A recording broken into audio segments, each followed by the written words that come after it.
Welcome to Surviving the Dream with your hosts, Casey Arnold and David Conley. We're here to talk to people who seem to have their dream job and find out, what did it take? Is it what they imagined? Is it worth it? How do they do it? Join us as we uncover the secrets of surviving the dream. How are you, Casey? Have you survived another week in LA? I've survived another week in LA, but I'm annoyed with my TV service now that there's a lot of ads happening because I feel like that's not what I signed up for. Are you talking about the streamers? Are you talking about cable TV? Yeah. Yes. I was on Amazon the other day and it said, if you want to continue watching without ads, please pay an extra $4.99. I think that's why I've got Amazon. So I don't have to do that. Sorry. Like when I'm in work, I don't really care. I'll just go, I'll have Amazon, I'll have Netflix. And now I'm starting to go, how many have I got? And every time you put the TV on, you go, I don't know what to watch. And then someone suggests something and it goes, you've got 15 ways of watching this. You can watch it for free. I'll take that. But it's going to take you 3 hours to watch 45 minutes. You can watch it for $2.99 and watch it in an hour. Or you can watch it in 45 minutes if you pay $4.99. Or you can buy it for eternity. It's driving me nuts. It's how much is your time worth? For me, it's just making me watch less because every time a commercial comes on, it reminds me, maybe I've been sitting here too long. Maybe I should be doing something else with my time. I think it's about time we found out somebody who's really survived the dream, because we've sometimes I feel like we've utterly failed. This guy, he's from the same place as I am, and I don't mean just the country. I don't mean Great Britain. Not that it's great anymore; it's more mediocre. I'm not talking England. I'm talking Leeds. Leeds is the city where I was born. This man was born in Leeds. We both moved away in our childhood, and he went to Essex. I went to Cambridge. We were basically we've never been more than 10 miles away from each other, but we've never actually met that often until recently. I've seen him in many movies, and you probably have too. He was in a movie called Elizabeth, which was about the Queen. Not the second, the first one. He was also in the Tudors. He loves that period. I think we'll have to talk to him about that. HILARY and Jackie. He's actually had a great career, which I'm very jealous of. It's James Frain. James, how are you? Woo, welcome. Welcome, James. Well, thank you. It's good to be here. That's a really good introduction. I never realized we were 10 miles away from each other. We've been tracking each other. That's the movie, right? Where it's like kind of sliding doors. We're following you, we're following me, but we pass each other on the tube. Yeah. Every time I talk to James, perhaps we catch each other's eyes and go, I feel destiny. Yeah. Destiny calling. Every time I talk to him, I realise, I was there that night. Is it a good thing or a bad thing that you two have finally joined forces? I guess that's what we're going to find out. We'll find out. It's a good thing for us. It's a bad thing for LA. Yeah. Why now? Yeah, we joined forces. Yeah, sorry, LA. We're surviving our way. So maybe James has stolen your career. Is that what happened? You're living Dave's dream. Well, yes, he's surviving my dream. But has it been your dream? I mean, how's it been going? I mean, where are you now in your dream, James? Are you still? Is it still a dream for you now, or are you still going? This is. Can I back up before you answer that? Yeah. We have to reverse a little bit because you've been doing this for a minute. I want to know. What is the dream in terms of your podcast? Like, what's your riff on the dream? Is it everyone and anyone coming to LA? Is it specific the industry? Is it anyone with, like, when you were a little kid and you had a dream? When I grow up, I'm going to be a. It changes along the way, but if we're lucky, we have that thing that we get to do. Like, did you always want to be an actor, or did you want to used to be something else? Like, would 9-year-old James be like, dude, you are killing it? Or would he wish you were doing something else? We're talking to an airline pilot about it, and we're going to be talking to a professional cricketer, which Casey loves cricket, obviously. I know everything about it. And you're the first thrilling, riveting game. and you're the first person. You're the first actual actor that we've spoken to in Los Angeles. No way. Yeah. Wow. We're going around the houses. So in the Dream Factory. This is the Dream Factory. It is the city of dreamers. But we're finding out that lots of people, have different dreams from us. We can't quite understand that because they thought we would all share the same dream. But no, apparently people want to thankfully do other jobs. is their dream. Have you had a dream? Including my kids, thank God. Oh, really? Yeah. What do they dream of being? How old are they? Anything but an actor. Yeah, good job. You're doing good parenting. Yeah. I know. I'm so proud. Yeah. Well, that is a dream. That's the dream father thing, isn't it? That's the dream of the actor father, but not of the actor child. Yeah. But that's part of balancing it, right? Like you actually still get to have a family and pursue your dream, and then they get to take from that what they will, right? Yeah, dream is an interesting word, right? I mean, I guess because it relates to the American dream, but also it kind of suggests fantasy and delusion and being asleep. And so, it's like it's inherent that there's nothing real about it. But we have this whole kind of idea of like, go towards your dreams. And it's a little bit vague, kind of. But yeah, happy to talk about that. Get ready for some pretty cynical takes. I have to warn you, I am English. Yes. Yeah. I mean, I'm not usually the optimist in the room, but I guess I'll play that part today. Why, is it normally Dave? Well, I'm usually I'm usually the jaded asshole, and Dave is like the one with the hopeful outlook. But I'm going to be optimistic today. Is a great superhero. It would be a good superhero. Jaded asshole, comes in at the end. It was like, well, what's the point of that? Isn't that? Oh man, now I can't even think of the name of the movie with Ryan Reynolds. Oh, Deadpool. Yeah, Deadpool. it's like all of Deadpool is that guy. It's fucking awesome. Yeah. Jaded asshole. That's good. Someone. So wait, so you don't believe in having dreams? Now we're going to get deep on the issue of the podcast. No, I just think I think it's a great idea for a kind of podcast idea because like, but I go straight to like, well, what is a dream? Like, you mean like a childhood goal or like, because the thing is that what I found is that the dream the goalposts keep moving. And there's this thing it just seems to be in life where whatever you're pursuing, you get to it and you're like, okay, well, that's nothing like enough. I now need a much more unachievable goal, and then I'll be happy. And, and then you're 90 and you're like, oh, I guess I never made it, But that's part of it, right? Is like the ups and downs of like, I'm going to make it. I make it. Oh, wait, is this making it? This doesn't feel like making it. What I really want is this. Yeah. I did a movie with Anthony Hopkins once, and he talked about winning the Oscar, and he said, you win, and then the next day you wake up and the champagne is flat and the sandwiches are stale and it's nothing. I was like, you are a barrel of laughs, Tony, but I'll have it. Right, you got to taste it for yourself to see how stale and flat it is.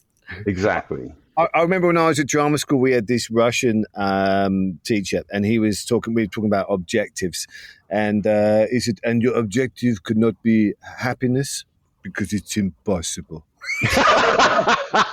Is that because he's too existential and French?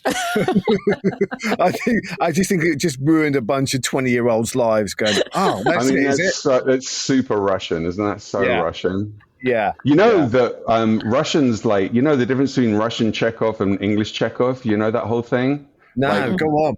Okay, so Chekhov always used to complain that his plays were comedies, and Stanislavski did them like incredibly earnestly, and it worked for a while. But it's only when you see like Russian theater companies do it, and then also if you're watching it with other people who are at least Slavs or at least from Eastern Europe, at least kind of culturally Russian, and they just howl with laughter at all this stuff because it's basically a bunch of people moaning and complaining for like 3 hours about how shit life is, and they're like, yeah, that's us, that's us. We sit around drinking tea, complaining about how shit life is. And I'm like, that's weird because that's also what we do.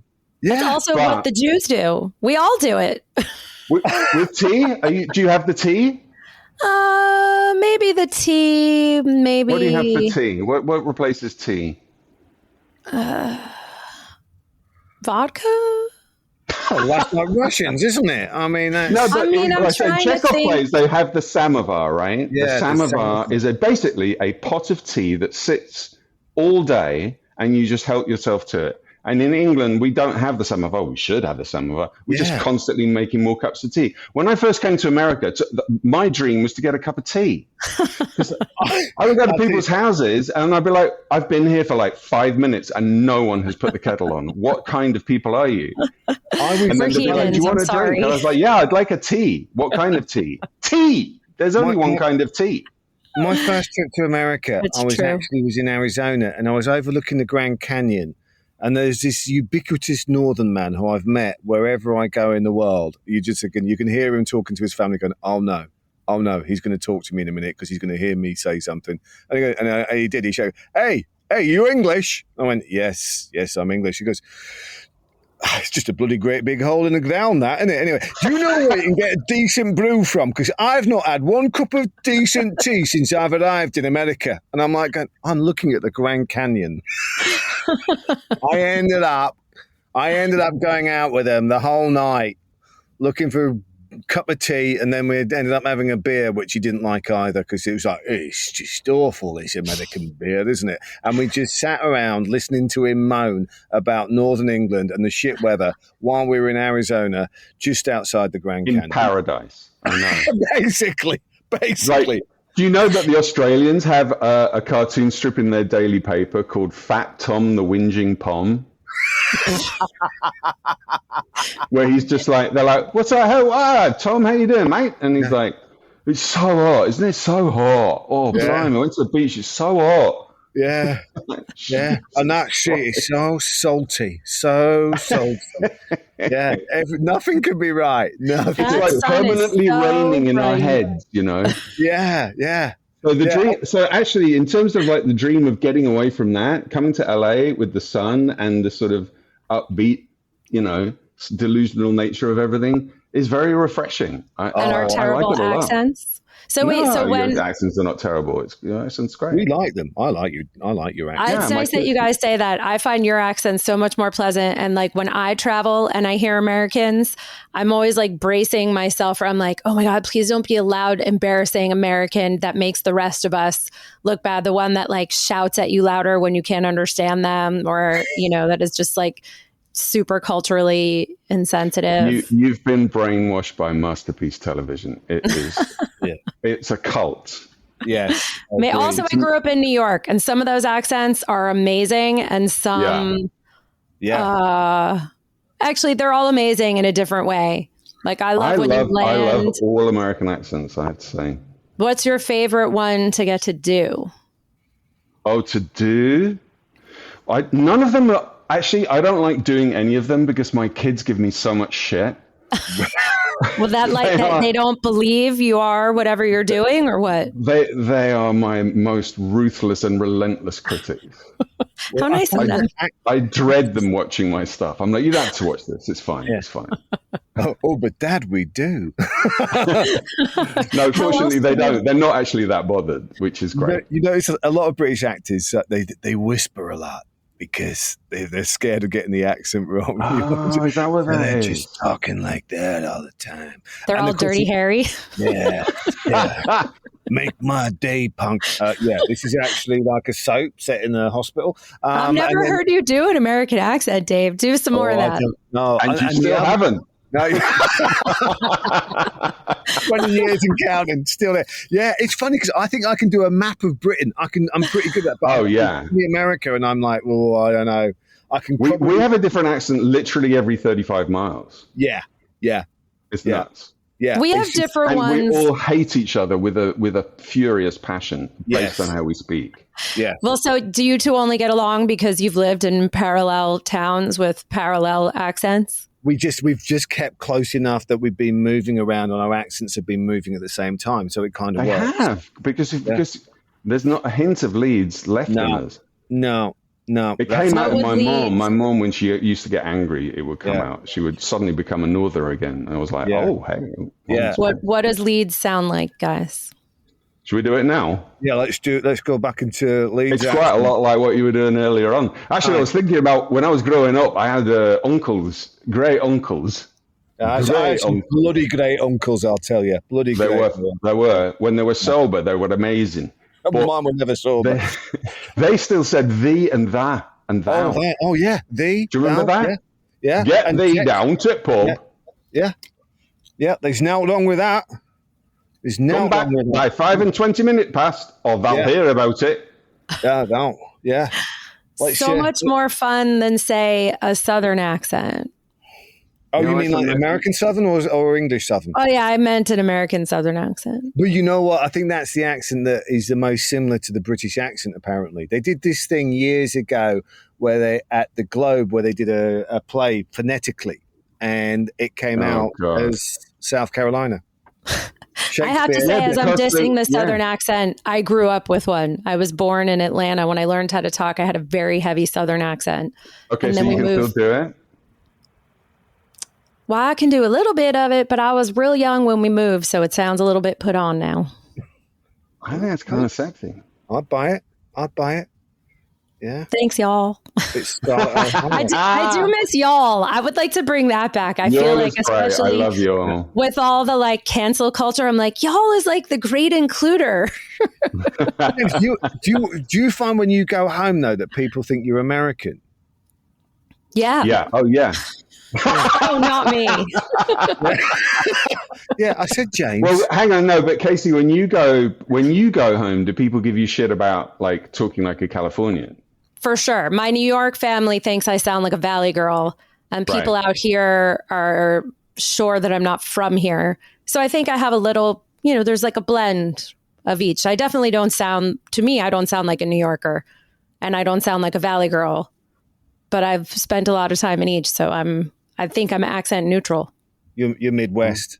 Yeah. Oh, don't go crazy. Yeah.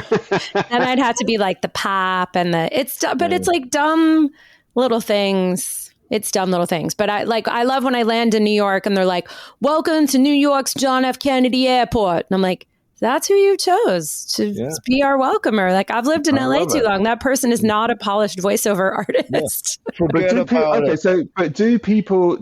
does the younger generation of New Yorkers still keep that, the strong borough accents going? Because it feels like that American accent's flattening out. The British accent's flattening out as well. Like, you think from people watching like TikTok and stuff, like it's all just a basically mishmash? Like, I think it was a voice coach said to me that basically standard American is now Californian, and that everyone is kind of flattening their accent out more and more. It's becoming less regional. I think that's happening in a lot of countries just because of television. It's so with television. Yeah, that's interesting. I've never thought of that. I mean, I feel like we have more, although as I said, about to say this, I think I'm wrong, more of the like upspeak thing out here, certainly in the younger kids. They'll be like, so what are you guys going to talk about? Are you going to, which I find a little much. Everything's a question. Mm-hmm. I think that's an English transatlantic thing. And that's what I find myself going up as if you're asking a question. And that's from being here too long. And I do find people and Hannah's always having a go at me going, David, you're doing it again. When I go home, like, people are like, wait, do your children have American accents? Right. And I'm like, yes, and I'm very happy about that. I did not want, Father. Do they not have a blend though? Because you still learn. No. Really? No. That's funny. They grow up here. They're fully acclimatized. I was with my English friend David Melville, who runs the Shakespeare company out here, and I was around his house, and we were talking, and his son, who is like, I think he's 11 or 12, just goes, "You two sound ridiculous."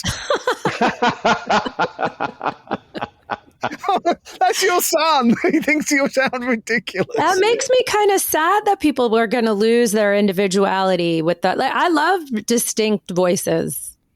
Yeah, I mean, it's kind of fascinating. Like, they used to be. I mean, I don't think it's happening in England. It's happening to the English middle class accent. But the English middle class accent, I don't know if you know this. Dave, do you know this story? I get all this from voice coaches, and I just treat it like the word of God. But they said, like, the idea of the King's English and this whole kind of what posh people sound like is a result of the glorious revolution of 1688. I know that's going to inspire fond memories for Casey. Great good I didn't know times. my age showed so much. They remember it fondly in Northern Ireland. They say, never forget 1688. I'm like, I can't barely remember last week, but okay. But yeah, it was to secure the Protestant king on the throne after the Civil War and after all that's had been going on. And it'd been religious wars and all that. And they were like, we've just got to get a Protestant and we've got to seal the deal. And they got this guy, William of Orange. And it was a bit of an invasion, a bit of an invitation, but he was Dutch. And so he had this very heavy North German Dutch accent, which meant that he spoke English with the accent like this, right? So he could say car and bar and far. But the English would used to say far, bar, like the hard R. Cornwall still has it. Ireland still has it. There are some accents that on the periphery still have it. But that's how all English people spoke. That's how Shakespeare spoke. And then in 1688, the king started speaking English with a German accent, and everyone at the court started speaking the king's English, which is why it always sounds a little bit artificial and grating. It's not organic.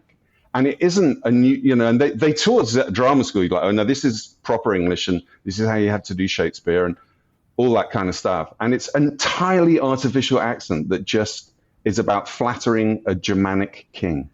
And what is bizarre in England, and I remember a friend of mine who was very posh. Then he introduced me his fiancée from Scotland, and I thought, this is good. And of course, she'd lived in Scotland her whole life, but she was equally posh, and she spoke just like him. There was not a hint of a Scottish accent. It's do you think a class thing? Yeah, I was going to say, do you think people trying to do away with their accents, probably even now, is to, I don't know, sound like they're from a different social status or something? I think so. I mean, my grandmother always was. I would throw the history at you, but I'm just not as good at that as you guys are.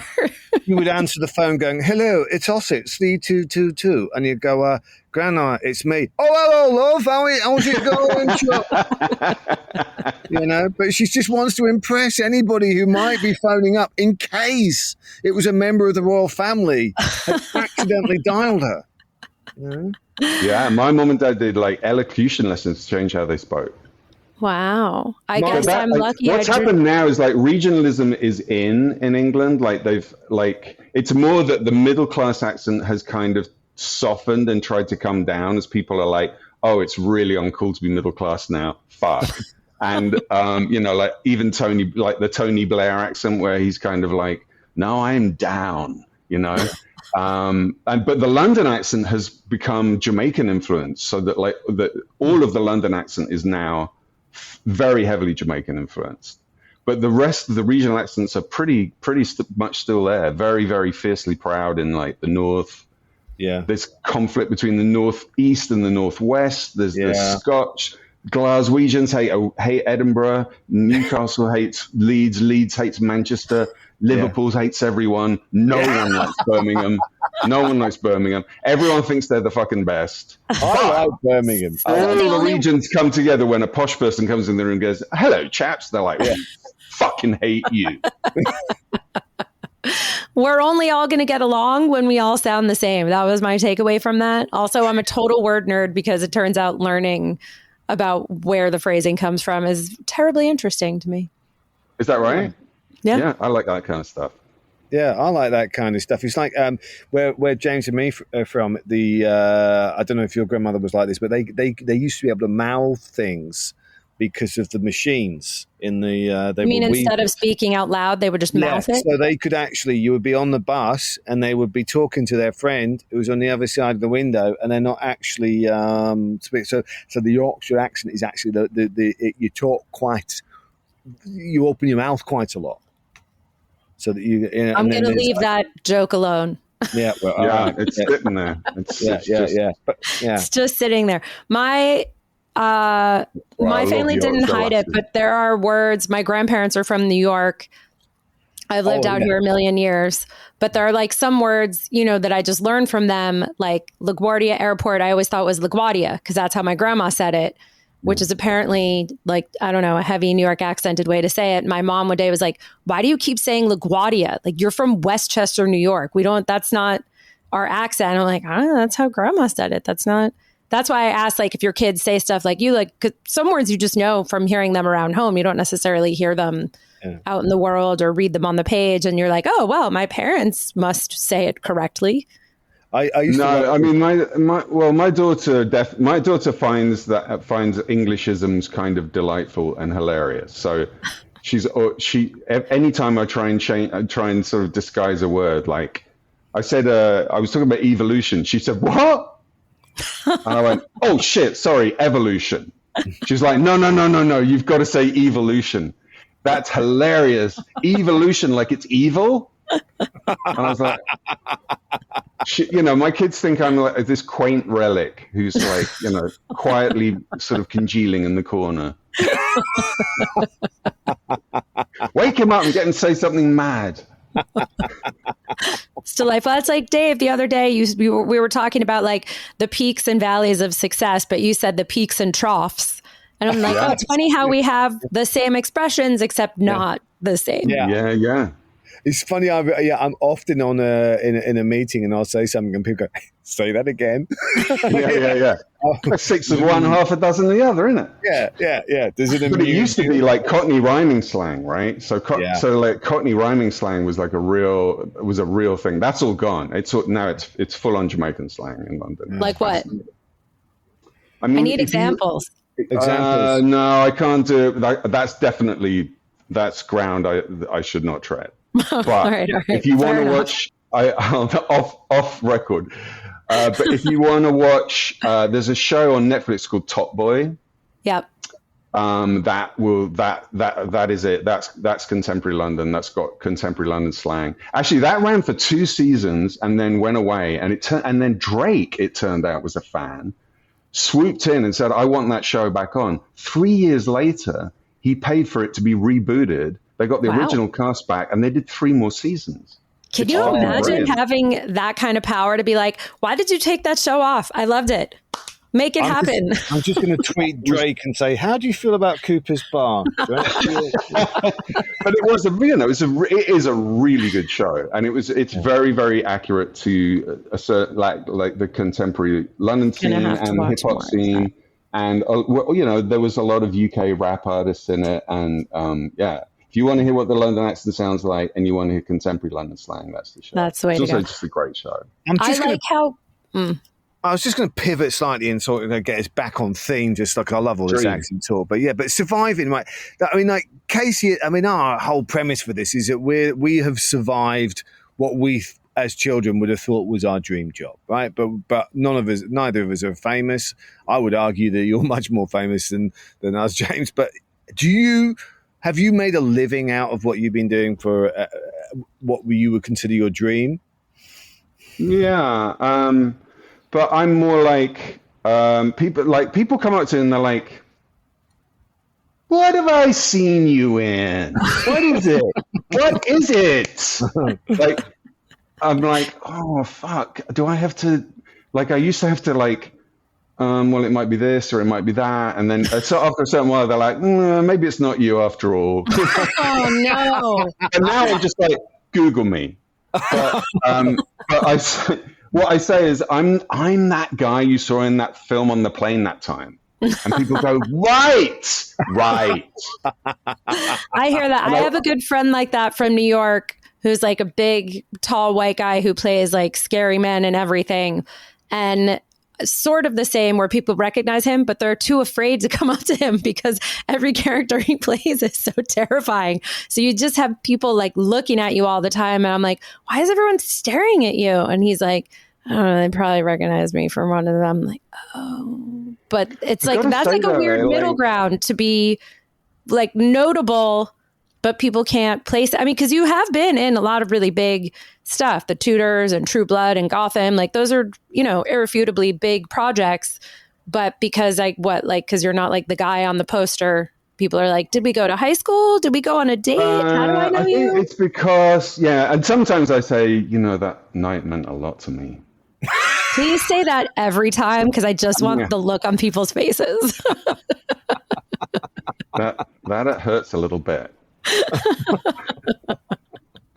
But actually, it's kind of interesting because it segs back into your question, right? So I would have said, when I was younger, my dream would have been to be really famous because largely because that's how you get access to the best work. I mean, you have to have a certain level of fame. But having sort of been on the periphery of having touched it from time to time, and certainly having been around a lot of people who are famous, it is a real burden. Like losing your anonymity is not good. And it does people harm, I think. And so, I have this kind of ambivalent relationship to it now because it's like, yeah, I'd like to have the currency of more market value of being recognized, because then I'd get more access to, better roles more of the time. But man, not being able to just walk down the street and have people just not have expectations of you, like you can't. I mean, David, you must have been around some people from time to time. I mean, where it's like they literally cannot be in the world because they get mobbed or when I was on True Blood, it happened to me for a brief minute. I was like in the Grove and I was coming out with a friend and fucking TMZ were there. Oh, wow. And there was this camera in my face and they're like, Jane. And they were asking me all those questions that are designed to rile you up and stuff. And I was like, what the fuck is going on here? I'm like, what? I didn't even know it was that big a show, but I was like, what are you doing? They hang around the Grove waiting for, because that was a hot show at the time, whatever. So I'm like, yeah, so it's like I've been skimming, like having a career without having to deal with all of that, which I kind of like now. Well, it seems like you have the best of both worlds because you've done enough quality work that the people who are, hiring and whatnot know who you are and know your reputation. But the average Joe might just think you look kind of familiar and leave you alone. So like you can still go about your life and yet, make enough money to live your life doing a thing that hopefully you still enjoy.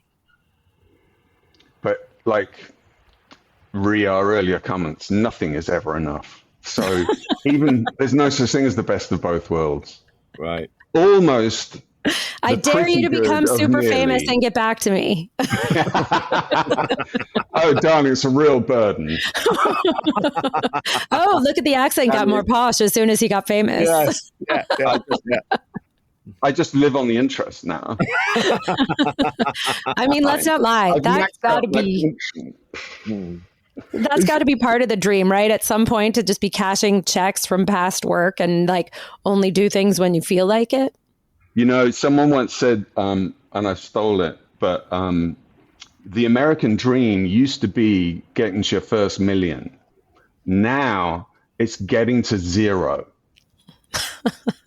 It's like everyone is so in debt from jump.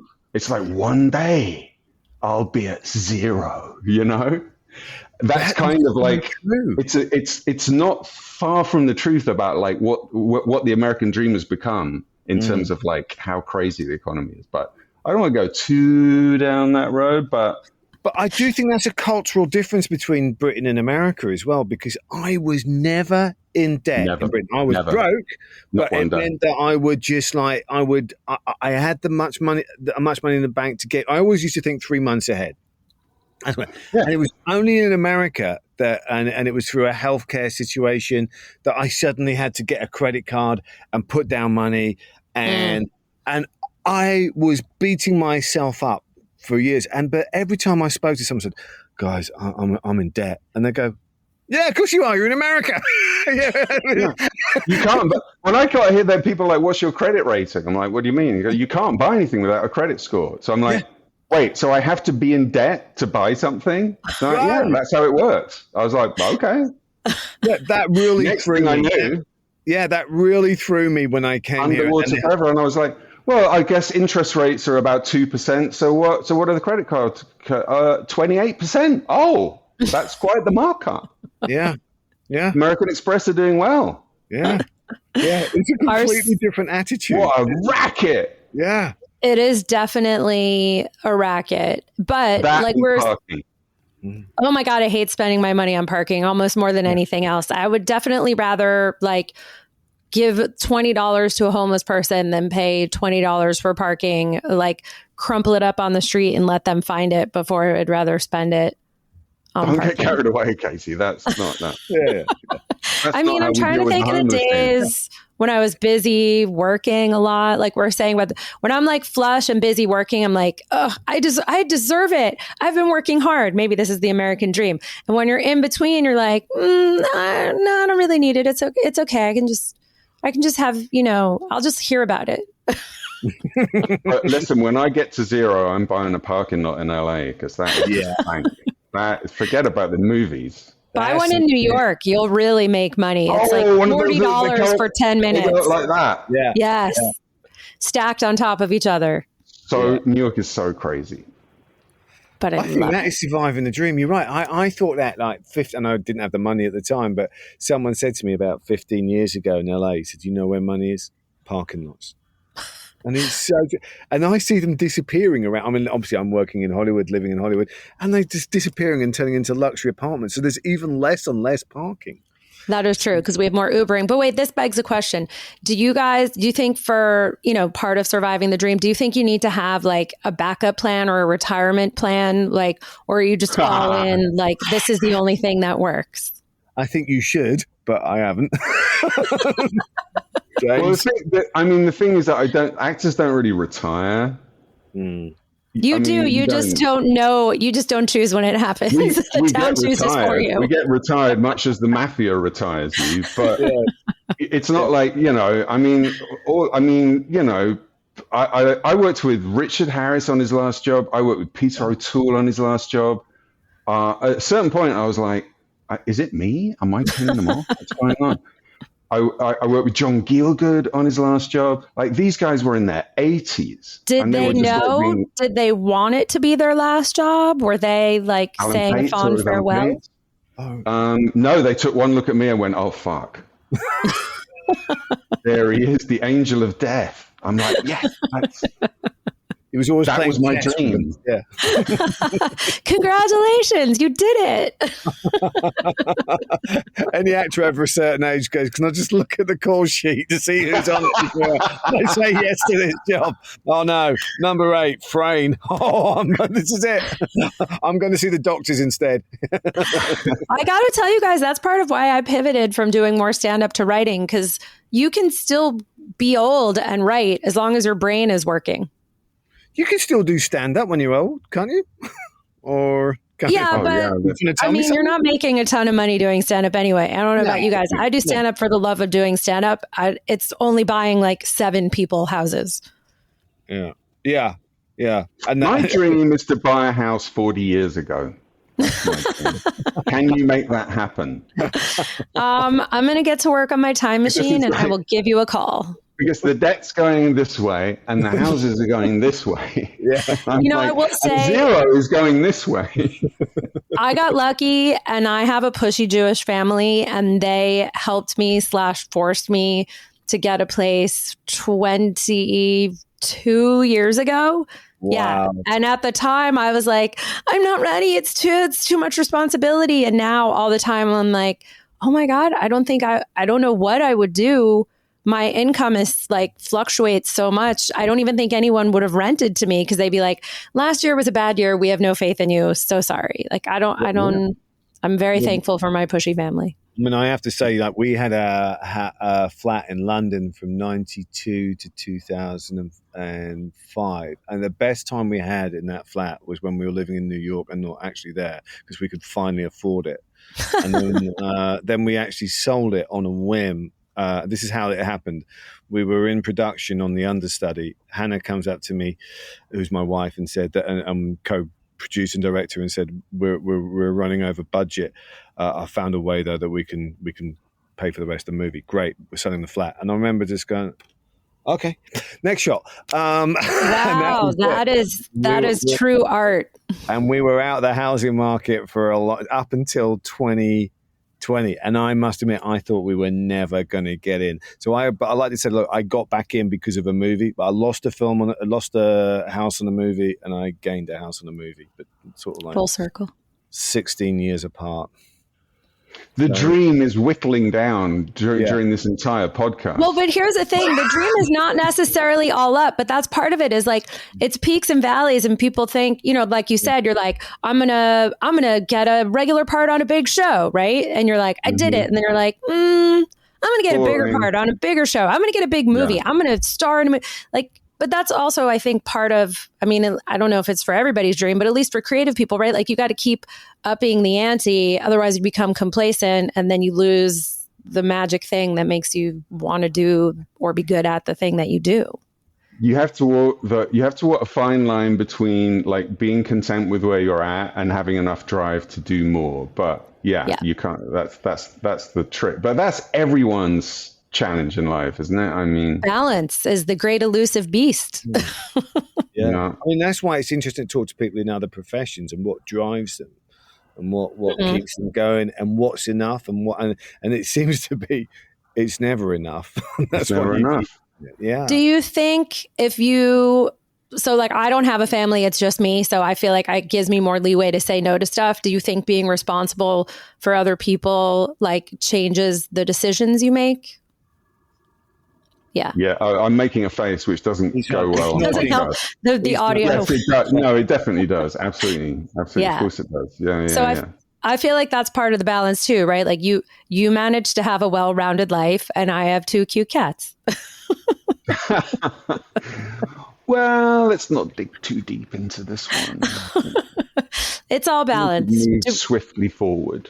All right. Do we want to save you and go to our questions that we asked? We should go to the questions. Oh, we haven't started the questions? No. This is us just riffing. This is the intro. Yeah. We'll let it go. Don't worry. That's going to be down to about 3 minutes. So what would you do if you won the lottery? How much on the lottery? Oh, millions. It's just like $100 million. $100 million. You've just got yourself $100 million. What are you going to do with that money? After taxes. Yeah. Get yourself a parking lot. I'll get a parking lot with that. Like, I probably would start a production company. Love it. You see? So you're in the right. Artists. That is the dream, right? Like it's the passion in you. It's not just the thing to pay bills. Yeah. No. I'd start a production company and like assemble my own like team of producers, writers, like build, be in control of the material. That is the dream.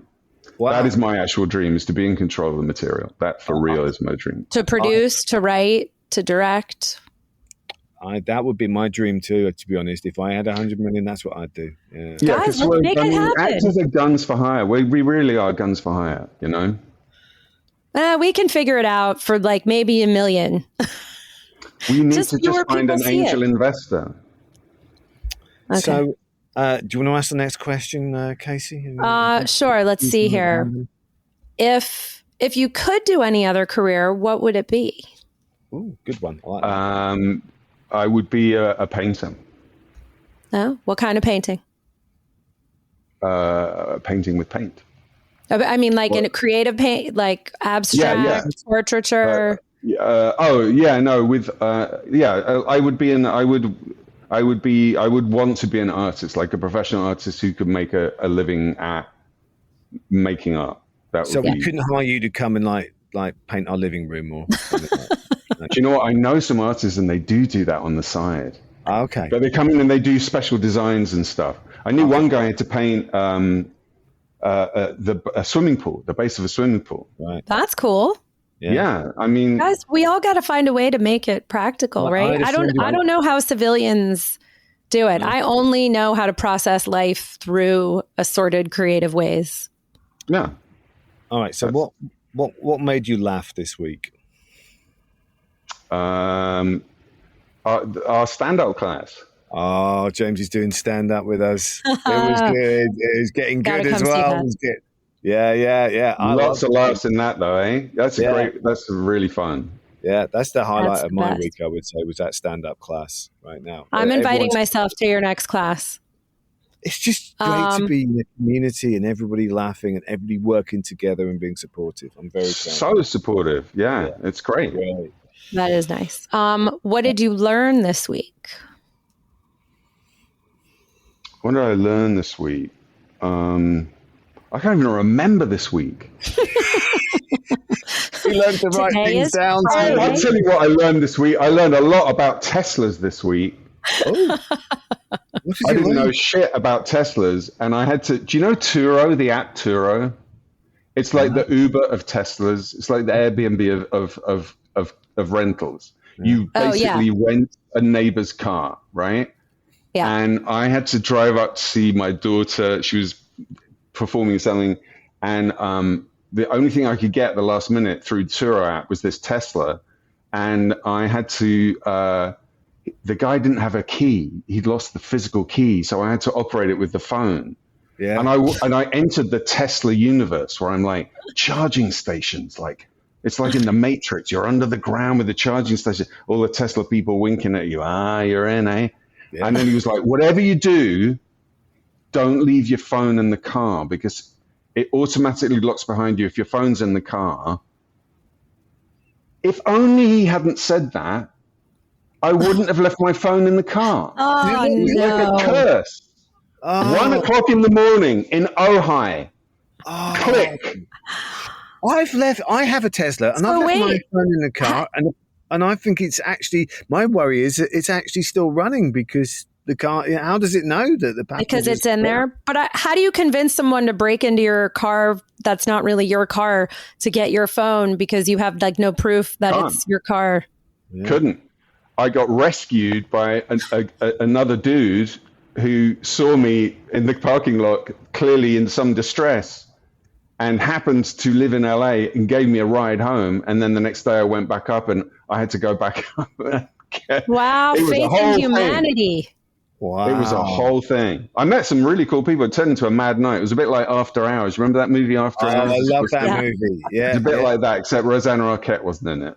Oh, okay. Well, there's a sequel, so next time you lose your phone key. Yeah. But I was like, "Whoa, Tesla! Okay, it's hard to steal. I get it." But I called them up and everything. I was like, "Listen, I've rented the thing. Can you call the driver?" Like, we can't call the driver. We have strict protocol. I'm like, "But my phone's in the car. I can't call it. I can't do anything. My phone, my keys to my house. I had to get a locksmith." Wow! Oh, wow! I've learned a lot myself right now about. I've got to be careful about leaving my phone in the Tesla. So I drive. Do you know what locksmiths do here? This guy was brilliant. He turned up with basically a bunch of wires and strings. He worked the thing under the door. The wire went over on the inside, and he basically like flicked the lock. You know, the lock on the handles that you have on. So he like picked your lock. He didn't rekey it or anything. He didn't rekey it. He did like some Dickensian like Artful Dodger shit. That sounds like a burglar to me. Who's you just paid to break in. I don't know. I mean, you know, he was an enterprising burglar. That was his dream. I'm a part-time burglar, part-time locksmith. Oh my God! I was like, "You're my hero." I'm learning about Teslas. I'm learning about locks. Yeah, maybe we should get him on the podcast. I made new friends. Oh. Wow. So you learned. I actually did. I met 3 people that night, and we're all having coffee this week. That's fantastic. It's so moving. Yeah, learning from his mistakes. That's part of the dream. New people. Okay, should I ask? Right, I pick up stray people along the way too. I feel like it's nice to have friends that you've been friends with for like 30 years, but also sometimes you just connect with some random new person, and you're like, let's do more of that. Yeah. Yeah. I love that. Dave, do you want to ask the next question? I love that you can do that. You can especially do that in LA. Okay. Wait, really? You feel like it's easier here? If you're prepared to take the risk, then people often respond because it's full of transplants. And the thing is, everyone's trying to act like they're cool and they belong, but no one really does. And everyone is secretly hoping for adventure. And so, you know, it's just a bit more doable. I would agree with that. And I would also say that, you know, because I am from New York, I like talking to strangers, but I feel like anytime someone responds 9.9 times out of 10, they're not from here. I'm like, are you an East Coaster? Are you European? Oh, cool. That's why you're okay with it. No one's from here. I have like 3 friends that are from here, born and raised here. Right. But I mean, like, you stay here for the holidays. I love being here for the holidays. Oh, yeah, because everybody leaves. It's amazing. Everyone goes. Great. I love it. All right. Should we make... Now, I'm going to ask this quintessentially American question. What touched your heart this week? Oh, do you have to say it like that? What touched like you're heartless? This week. We're English. Of course we're heartless. What touched your heart this week? You live in LA, motherfuckers. You've assimilated. Puppies and kittens. Shit touches my heart all the time. Actually, the people who helped me out that night touched my heart. Oh, for real. This guy did he was like my knight in shining armor. He's like, totally. He's like, I got you. That restores my faith in humanity. Yeah. Brilliant. I love it. Another thing I love about LA is the amount of, I love dogs, and I love the amount of dogs in LA. We had like some fire. I'm in an apartment block downtown, and we had some fire alarm. Everyone was out on the street, and I was like, 50% of the occupants of this building are dogs. It is amazing. I mean, I've seen a lot of dogs, but I was like, there they all are. I was like, they're taking over. They could probably run things better. Yeah. But yeah, I love dogs. Better so the dogs than AI. Yeah. I was going to ask AI. one more question. Well, it's a two-parter. Here we go. Oh my God, with the eye roll. Gentlemen. Okay, if we really knew you, what would we know? Oh, suddenly everyone's lost their hearing. Oh, yeah. Yeah, James is pretending that he's frozen and he's lost power, but he hasn't. He's still there. He's still moving. Wow. I mean, shit. With no shit about James Frain. Do you need a hug first? Dave? I need you to get my back here. Yeah. I need you to have you know what's up? Yeah. Yeah. I can't answer that question. He can't answer that question. Okay. I plead the fifth. He's pleading the fifth on what was we know? Yeah. All right. So if we really knew you, means. I've heard it in movies, but I'm pleading. We'd know you keep it close to the vest. I'll fill in that answer for you. Yeah. Yeah. It was great contortion, though. I wish the listeners could have seen his face there. Just yes, quality acting at work, everyone. I'm sorry that you missed it. You'll just have to use your imagination. I think if you've seen Wallace and Gromit, what we realise is that he really wants to be a mime artist. Hang on, I feel like we need to lighten it up so we don't leave you on that heavy note. So, what was the snack that got you through this week? It's a great question. Well, what kind of things do people say? They can't say real shit, surely. Well, it depends how open you feel like being. Yeah. It's dealer's choice. We're dealing with a lot of Americans here, James. I'm feeling a lot of hatred for the country that we're all living in, and I'm feeling like I have to defend. It's respect. It's like you're open. You're trying to smoke up your ass the whole time. What are you talking about? Yeah. How do you know an Englishman is lying? His lips are moving. All right. Okay. That's just a man. That's not an English thing. Yeah. Oh, well, yeah. In England, though, it's everybody. It's not gender specific.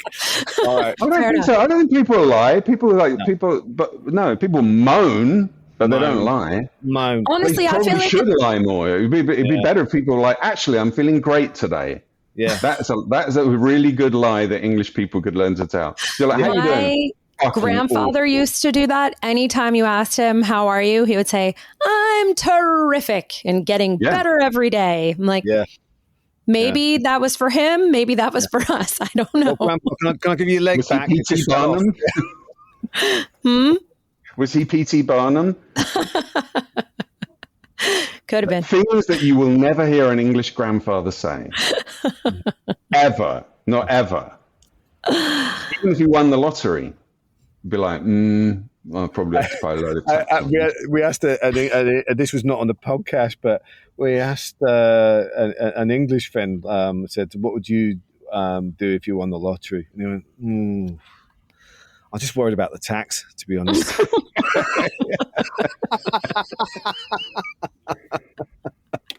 Dude, you just get a decent accountant. It's like, it's 100 million, but and you're like, it's 100 million. It's like, I would like to pay taxes, but unfortunately it's in the Cayman Islands, so I can't help. The whole thing became too stressful that they decided they never wanted to win the lottery. And they did do a study on this, like people blow the money and it ruins their lives, right? That's what they found. Yeah, basically. It's still, well, I'd like that's the way I'd like my life to be ruined, please. Yeah. I wouldn't mind ruining it like that. Could you ruin the shit out of my life with that kind of cash? They couldn't survive their dream. Right. No, zero, one day. Poor people, money ruining everything. Yeah. All right, Casey, we will give you a last question if that's what you want. Well, I just was trying to, leave it on a lighter, happy note. I asked my dumb snack question. I like knowing what snacks people turn to, when they're having a minute. Oh, that's a good one. That is a good one. I love all snacks of every possible kind, but the thing that will just destroy me is if someone has, and in fact, a mate of mine who always had, I stayed at his house for a while, and I'm like, you have to hide this shit from me. Baked pita chips. Ooh. Mm. Death. They're because so the crunch, good. you just can't stop. The crunch and the salt, all of it, and the bread, so good. So good. Okay, I like that. See, thank you. I turn to food for a lot of things, so I like knowing what does it for other people. What's your? I mean, I could talk about snacks all day, but what's your favorite snack right now? Because let's face it, it shifts. Right, around. I was going to say it changes. Trader Joe's has this really yummy omega-3 trail mix that has like dried cranberries and walnuts and pistachios, and like, because it says omega-3 on it, it makes me feel like I'm being healthy, even though I'm definitely they have eating. Also, but do you also the ones with the little bits of chocolate in there as well, where they're like, it's good for your blood or something, and you're like, yeah, it's good. It's dark chocolate. It's healthy. That's right. I'm curing cancer with this chocolate chip.